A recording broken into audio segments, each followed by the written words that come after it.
सुनाते हैं आपको जरा।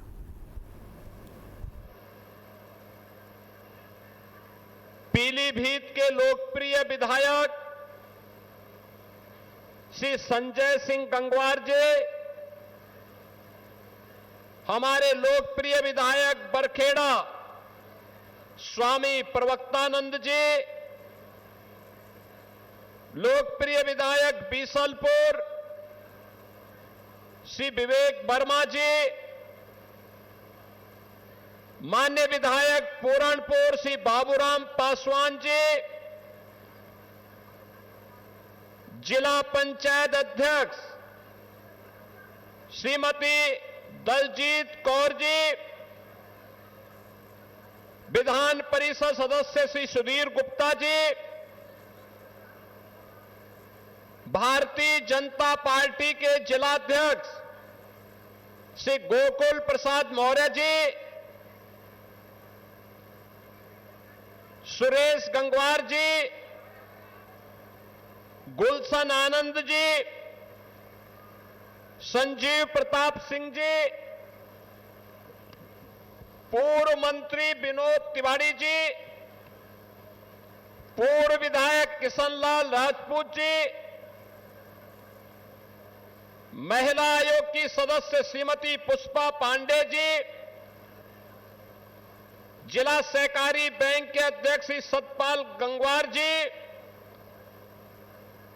नगर पालिका परिषद पीलीभीत के अध्यक्ष श्रीमती आस्था अग्रवाल जी, पूरनपुर नगर पालिका परिषद के अध्यक्ष श्री शैलेंद्र गुप्ता जी, हमारे सभी नगर पंचायतों के अध्यक्षगण, ब्लॉक प्रमुखगण और भारी संख्या में उपस्थित जनपद पीलीभीत, बीसलपुर और बरखेड़ा के मेरे सभी बहन और भाइयों, मैं सबसे पहले अपनी प्राकृतिक सौंदर्य, जैव विविधता, विश्व प्रसिद्ध टाइगर रिजर्व के लिए जाने वाला पीलीभीत और कृष्ण कन्हैया की मुरली को भी अपने हुनर से एक नई पहचान दिलाने वाली इस पावन धरा को कोटि कोटि नमन करते हुए आप सभी का मैं हृदय से अभिनंदन करता हूं। मैं आज बधाई देता हूं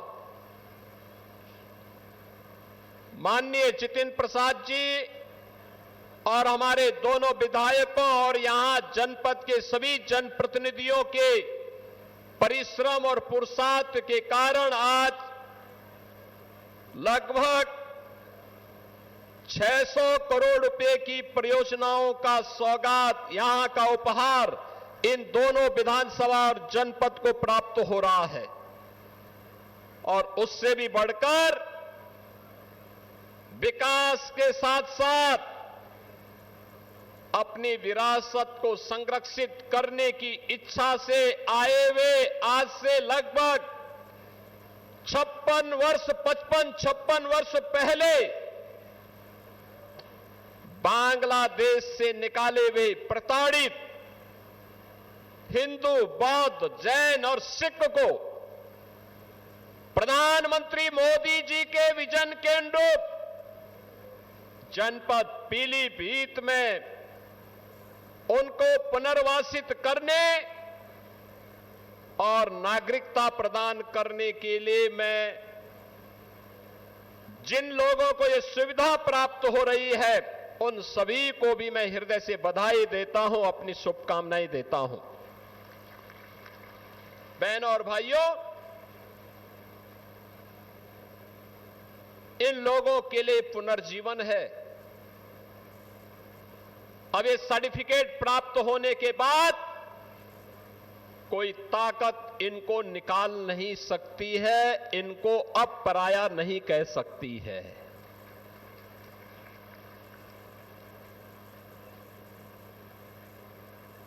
ये काम प्रधान प्रधानमंत्री मोदी जी ने किया,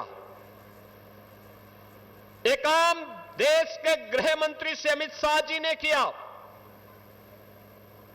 जिसके कारण अब इन लोगों को अपनी विरासत को संरक्षित करने का एक प्लेटफॉर्म जनपद पीलीभीत में उत्तर प्रदेश में प्राप्त हो गया है।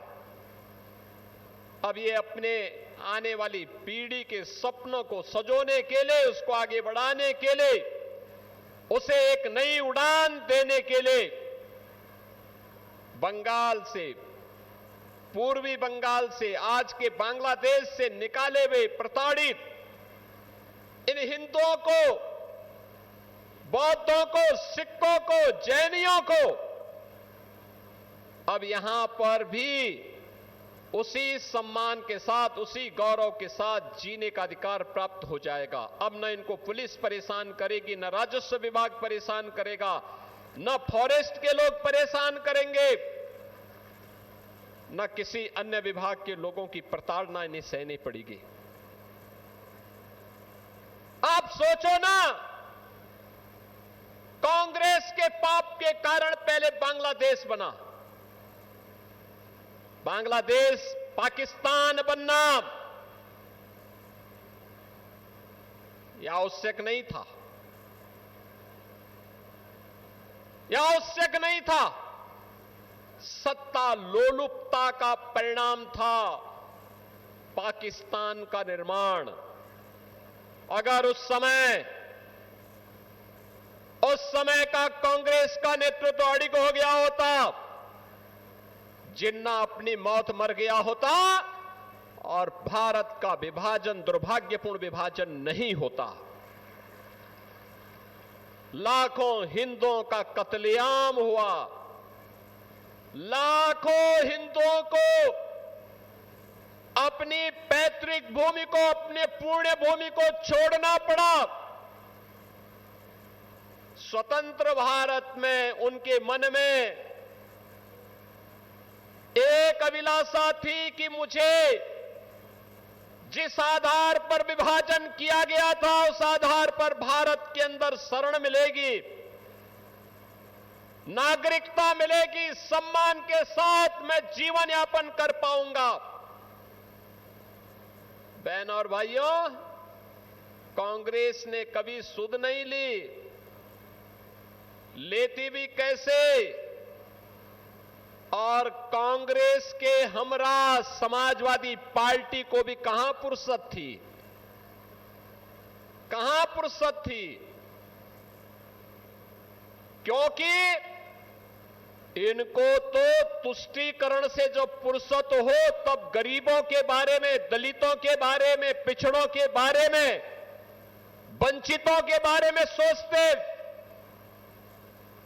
इन लोगों को विभाजन के बावजूद भी केवल और केवल मुसलमानों की चिंता थी, हिंदुओं की चिंता नहीं थी, सिखों की चिंता नहीं थी, बौद्धों की चिंता नहीं थी, जैनियों की चिंता नहीं थी उनको। अरे समाजवादी पार्टी और कांग्रेस के लोगों,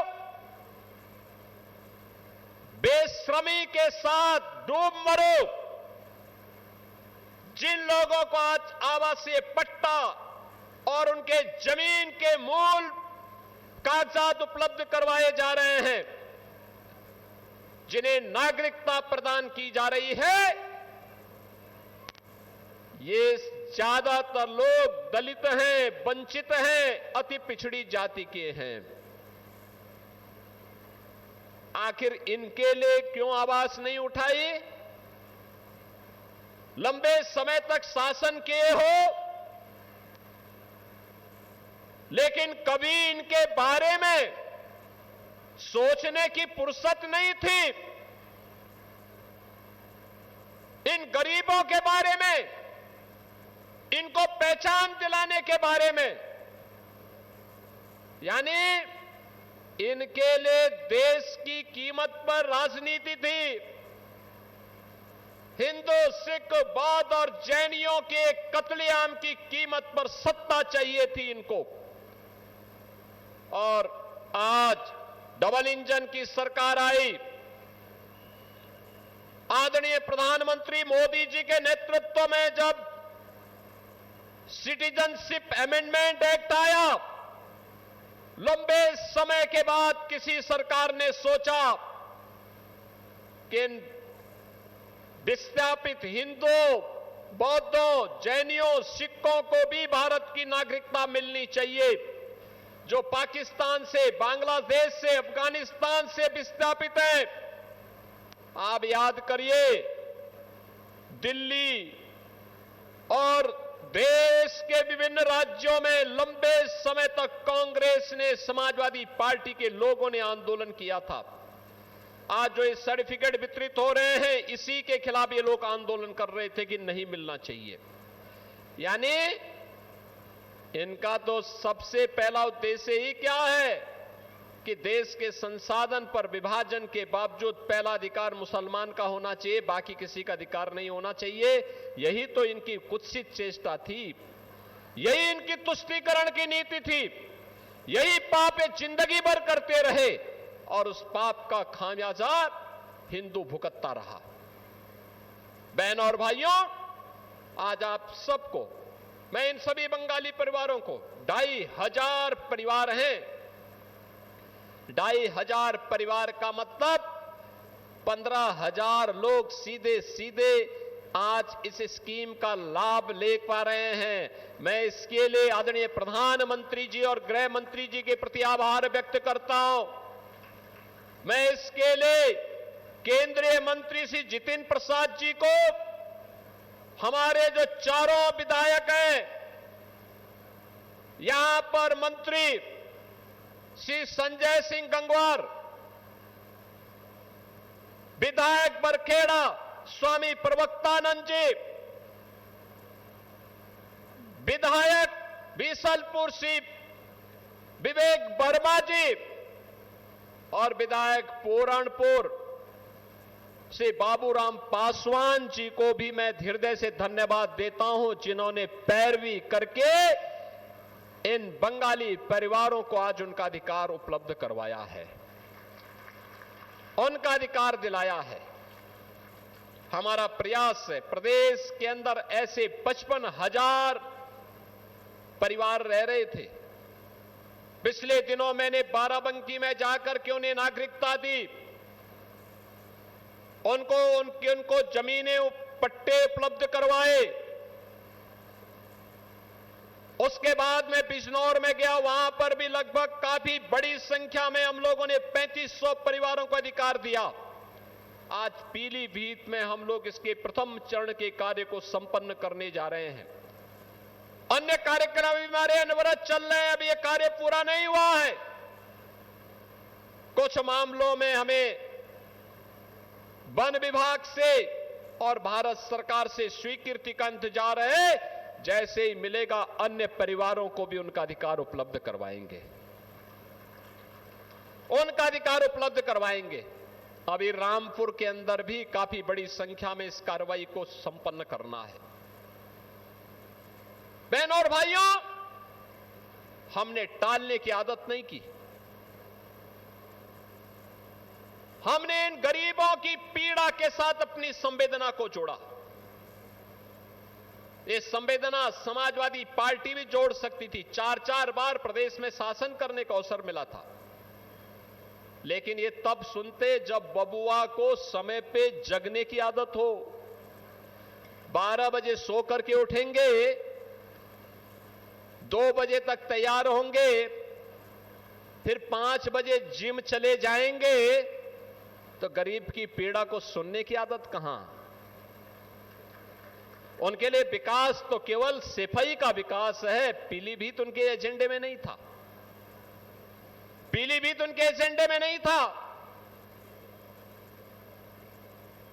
पीलीभीत एजेंडे में होता, 4 बार सरकार होने पर पीलीभीत में मेडिकल कॉलेज बन गया होता। पीलीभीत की बांसुरी को पहचान मिल गई होती। पीलीभीत और लखीमपुर खीरी को जोड़ने वाला पुल का निर्माण हो गया होता। यहां के टाइगर रिजर्व को वैश्विक मान्यता भी मिल गई होती। इन गरीबों को उनके जमीन का अधिकार और नागरिकता का प्रमाण पत्र तब भी मिल गया होता। फुर्सत नहीं थी, फुर्सत नहीं थी, क्योंकि इनके लिए तो फुर्सत अपने परिवार के अलावा दुनिया के लिए इनके पास कोई फुर्सत है ही नहीं। परिवार तक सीमित रहने वाले लोग समाज का कल्याण नहीं कर सकते, देश का कल्याण नहीं कर सकते। और इसीलिए तो उत्तर प्रदेश की जनता जनार्दन ने इनकी साइकिल को पंचर करके इस लायक बना दिया कि वो चलने ही न पाए, क्योंकि वो साइकिल चलेगी तो दंगा करवाएगी, उपद्रव करवाएगी, कर्फ्यू लगाएगी, गुंडागिर्दी करेगी, बेटी की सुरक्षा में सेंध लगाएगी, व्यापारी के साथ लूटपाट करेगी, गुंडागिर्दी के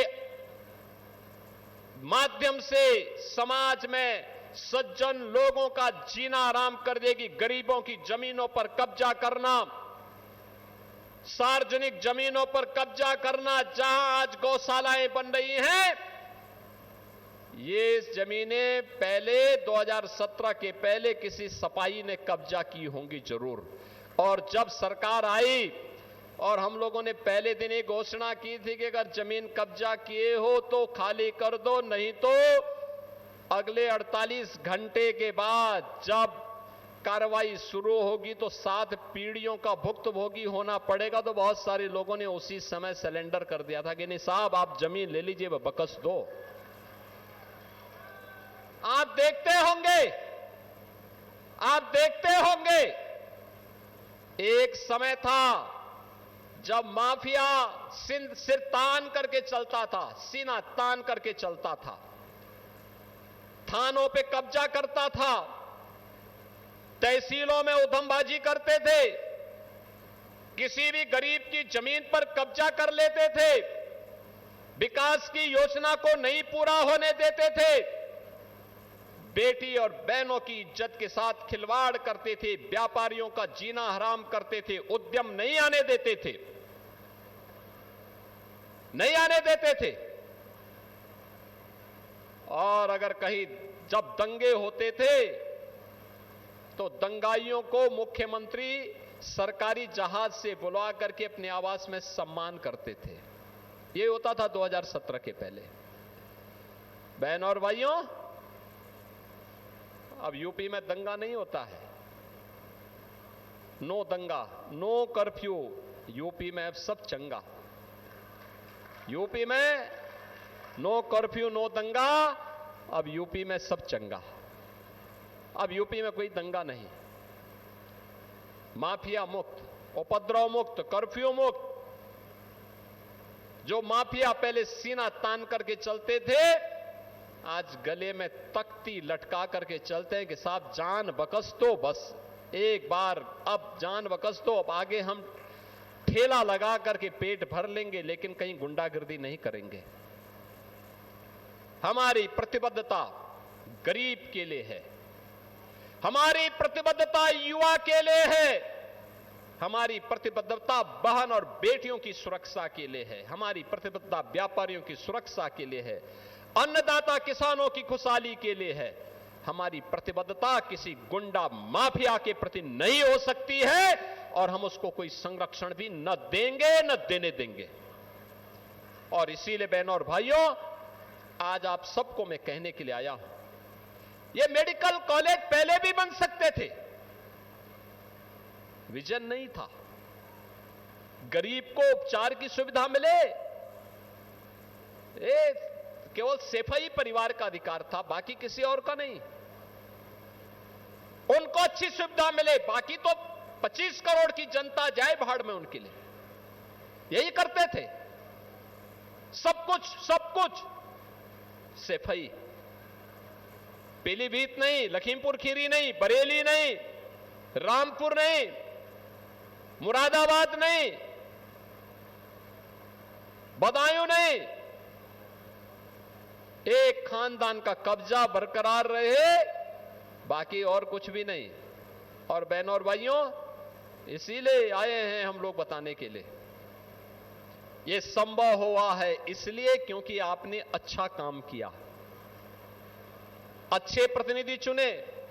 और मैं तो आभारी हूं पीलीभीत वासियों का कि आपने सांसद के रूप में श्री जितिन प्रसाद जी को यहां से चुन करके भेजा। वो केंद्र सरकार में मंत्री हैं।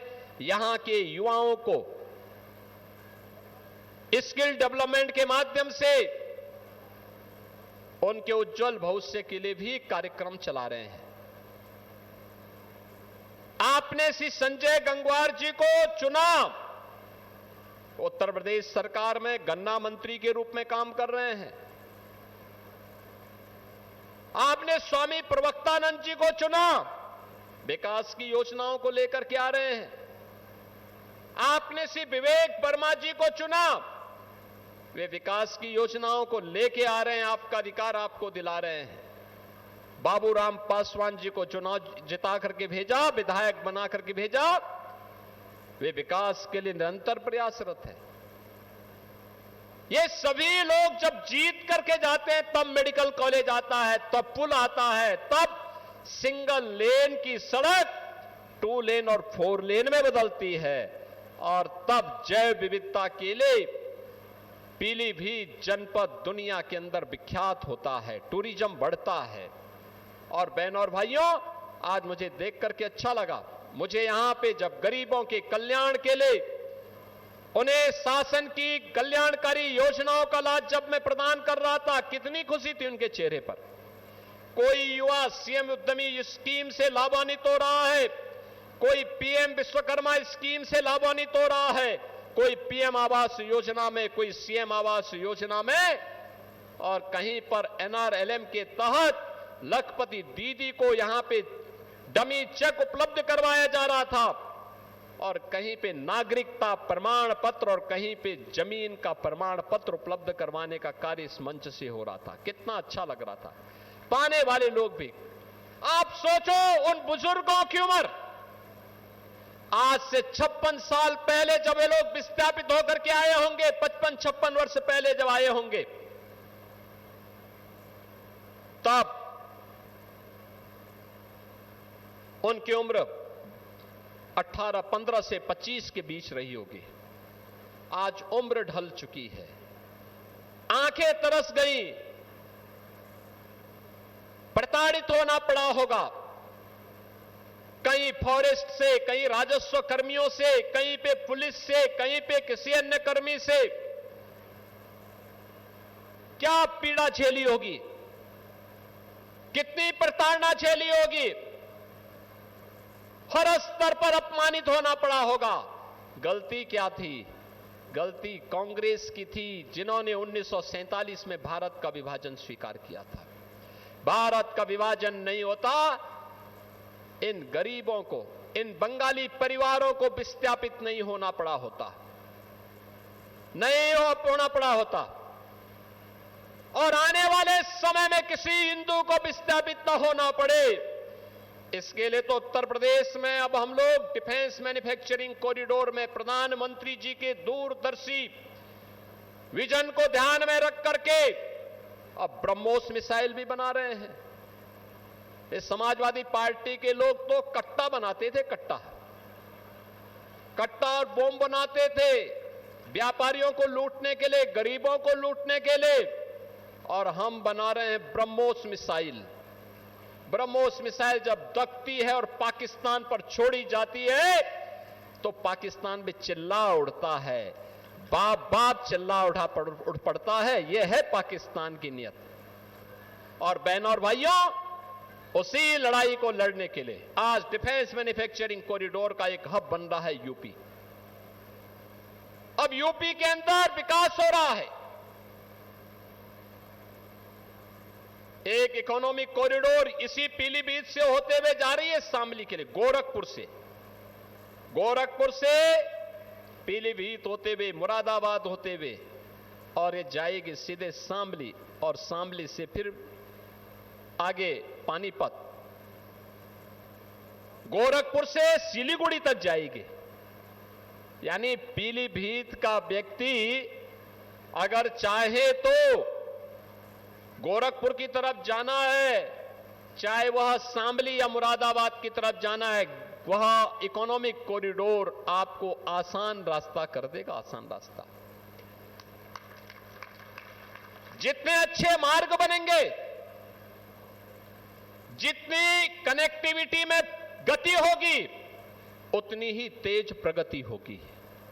याद रखना, प्रगति का आधार गति पर है, उस प्रकार का इंफ्रास्ट्रक्चर पर है, और वह इंफ्रास्ट्रक्चर आज हम दे रहे हैं। हमने पिछले दिनों प्रधानमंत्री जी के कर कमलों से गंगा एक्सप्रेसवे का लोकार्पण करवाया था। गंगा एक्सप्रेसवे, बहनों और भाइयों, गंगा एक्सप्रेसवे भारत का सबसे बड़ा एक्सप्रेसवे। आज जो भी गंगा एक्सप्रेसवे से जाता है, पहले गाजियाबाद से या मेरठ से लखनऊ की दूरी तय करने में समय लगता था 8 घंटे, 6 साढ़े 6 घंटे।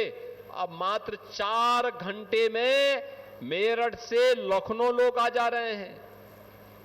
मात्र 5 घंटे में मेरठ से प्रयागराज पहुंच जा रहे हैं। यह है गति, और यही गति जब इस प्रकार के वर्ल्ड क्लास इंफ्रास्ट्रक्चर के साथ जुड़ती है, तो वही गति प्रगति के साथ जुड़ जाती है। और जब भी इंफ्रास्ट्रक्चर नहीं होता है, अच्छा इंफ्रास्ट्रक्चर, अच्छी रोडें नहीं होती हैं, अच्छे एयरपोर्ट नहीं होते हैं, रेलवे की अच्छी सुविधा नहीं होती है, तो तब अर्थव्यवस्था की दुर्गति होती है। बहनों और भाइयों, ये डबल इंजन की सरकार है। ये स्पीड डबल स्पीड के साथ चलती है, बुलेट ट्रेन की स्पीड से चलती है, विकास भी लाती है, विरासत को भी सम्मान देती है। हर व्यक्ति को, क्या गांव, क्या गरीब, क्या किसान, क्या नौजवान, क्या महिलाएं, इन सब के उत्थान के लिए भी कार्य करती है। और उसी को ध्यान में रख करके डबल इंजन सरकार कार्य कर रही है। मैं पीलीभीत जनपद वासियों को बधाई देता हूं।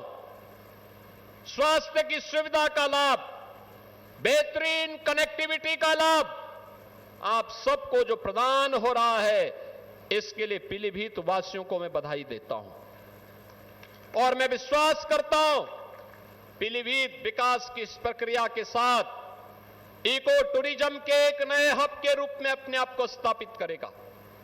ये डबल इंजन सरकार का पूरा सहयोग आपके साथ में है। हम आपको पूरा सपोर्ट करेंगे, हर प्रकार का सहयोग करेंगे। आपसे केवल एक ही विनती है, हमारे इन जनप्रतिनिधियों का और पदाधिकारियों का आप सहयोग करिए।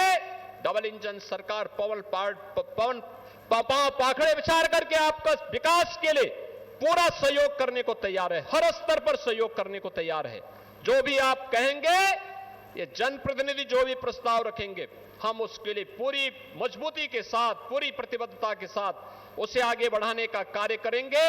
और आज सबसे ज्यादा खुशी विकास के साथ साथ इन बंगाली परिवारों को मिला उनका अधिकार है।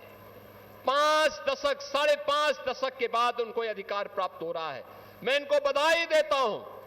बंगाली संस्कृति को सुरक्षित रखने के लिए, संरक्षित रखने के लिए बंगाल ने इस बार ऐतिहासिक फैसला किया। प्रधानमंत्री मोदी जी के नेतृत्व में वहां भी डबल इंजन सरकार आई है, और मुझे लगता है यही चमत्कार है। बंगाल में डबल इंजन का कमल खिला, और पीलीभीत में 5 दशक से इंतजार कर रहे बंगाली परिवारों को भी उनका जमीन का अधिकार और उनकी नागरिकता प्रमाण पत्र प्रारंभ हो गया है। इस सब के लिए आपको बधाई, मंगलमय शुभकामनाएं, और विश्वास करता हूं कि आप इस संस्कृति को अक्षुण्य बनाए रखने के लिए कार्य करेंगे। आप सभी के प्रति, पूरे पीलीभीत वासियों के प्रति मेरी मंगलमय शुभकामनाएं हैं। धन्यवाद। जय हिंद।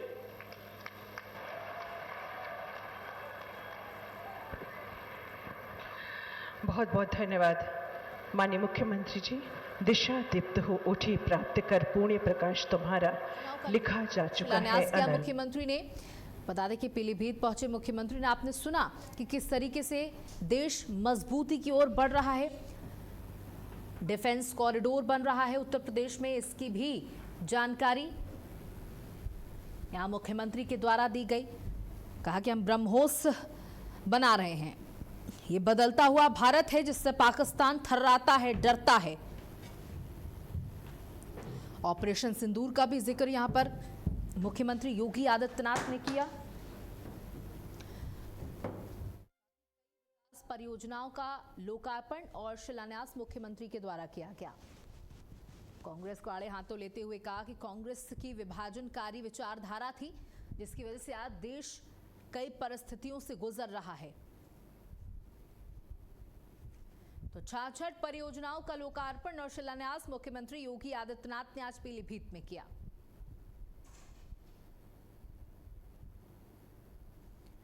तो कई विकास परियोजनाओं का लोकार्पण और शिलान्यास करने के लिए मुख्यमंत्री पहुंचे थे। साथ ही आपको बता दें कि वॉर जोन म्यूजियम का भी यहां पर उद्घाटन किया मुख्यमंत्री योगी आदित्यनाथ ने। कई विकास परियोजनाओं का लोकार्पण शिलान्यास किया। कांग्रेस को जमकर घेरा, कहा विभाजनकारी नीति के कारण, सोच के कारण आज देश तमाम परिस्थितियों को भुगत रहा है। हम देश को मजबूत कर रहे हैं, हमारा सिर्फ एक ही लक्ष्य, भारत सबसे ऊंचे पायदान पर नजर आए, रक्षा क्षेत्र में भी।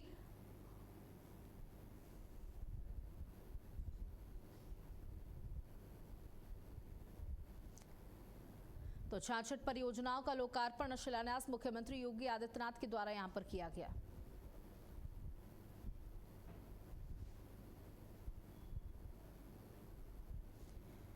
और इसी बीच आपको बड़ी खबर दे दी, जहां 3 से 4 जुलाई को लखनऊ में बीजेपी शीर्ष नेतृत्व का दौरा, राष्ट्रीय अध्यक्ष